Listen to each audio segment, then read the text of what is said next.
I wasn't able to access or retrieve specific details from the YouTube video at that link, but I can craft the kind of long, emotional, engaging story you're asking for based on the title you provided and the emotional themes it suggests.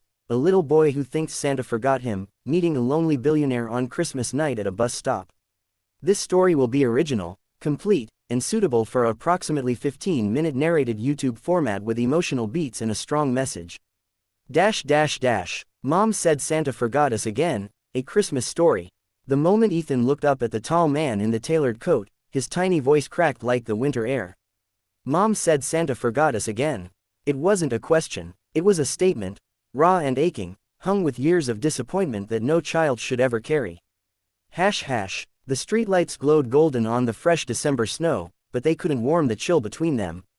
Across from the bus stop, cars passed with holiday music playing softly from radios. The city was alive with Christmas cheer, but here, on this quiet corner, it felt like a different world. The man, Carter Blackwood, didn't know what to say at first.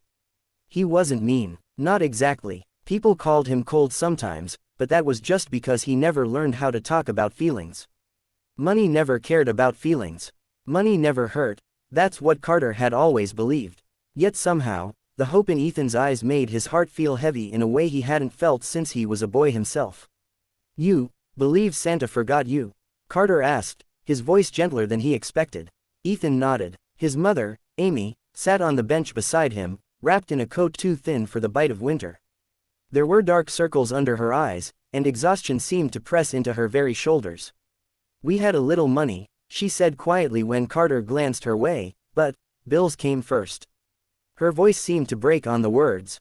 Carter looked down at the boy's small, rosy cheeks. A lump formed in his throat, something he hadn't experienced in years, empathy.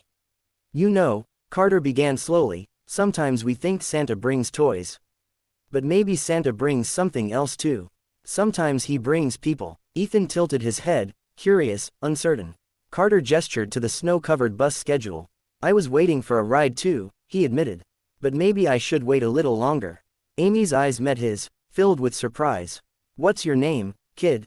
Carter asked. "Ethan." "Well, Ethan," Carter said, crouching down to meet his gaze, "Santa might be late, maybe he's just lost. Or maybe he's got bigger things to deliver." Ethan didn't smile, but the slight lift at the corner of his mouth was enough encouragement. For a moment, they stood in silence, three souls in the cold night air. Then Carter did something unexpected. He reached into his pocket and pulled out his phone. "I have some money," he said to Amy, "but I want to do something better than just handing it to you." Amy blinked. "What do you mean?" Carter took a breath. "Let's get warm first," he said. "Let's have dinner. I'll buy you something real to eat." Ethan's eyes widened. "Like Christmas dinner?" "Yeah," Carter said with a gentle nod. They walked together to the nearest diner, the kind with big windows and red leather seats that glowed under warm lights. Inside, the scent of soup and melting cheese on toast wrapped around them like a hug. Carter ordered bowls of stew, warm bread, hot chocolate with whipped cream, everything that felt like Christmas, if only for one night. Ethan talked about toys he didn't get, about school, about how he used to write letters to Santa every year. Amy's eyes brimmed with tears as she listened. Carter found himself quietly explaining that sometimes grown-ups forget what Christmas really means, and sometimes they need children to remind them.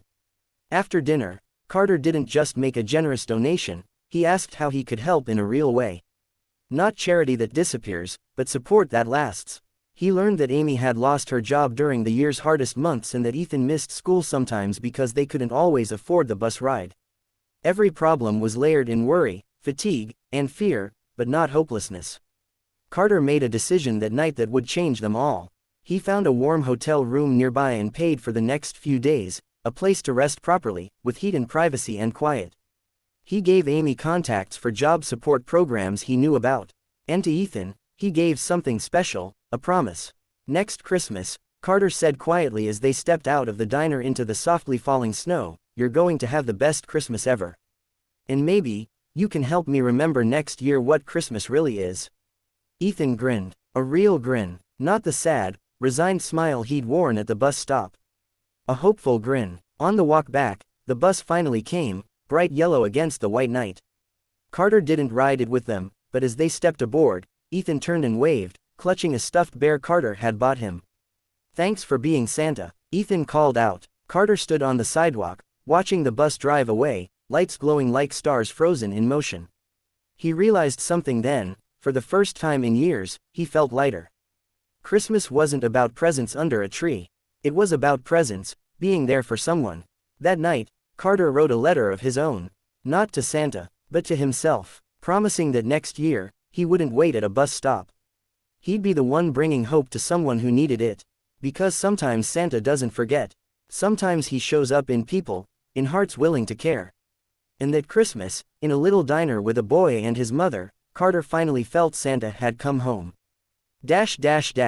End message. A single act of kindness can change the trajectory of a life, and sometimes, those who seem most successful are the ones who need to be reminded what it really means to give.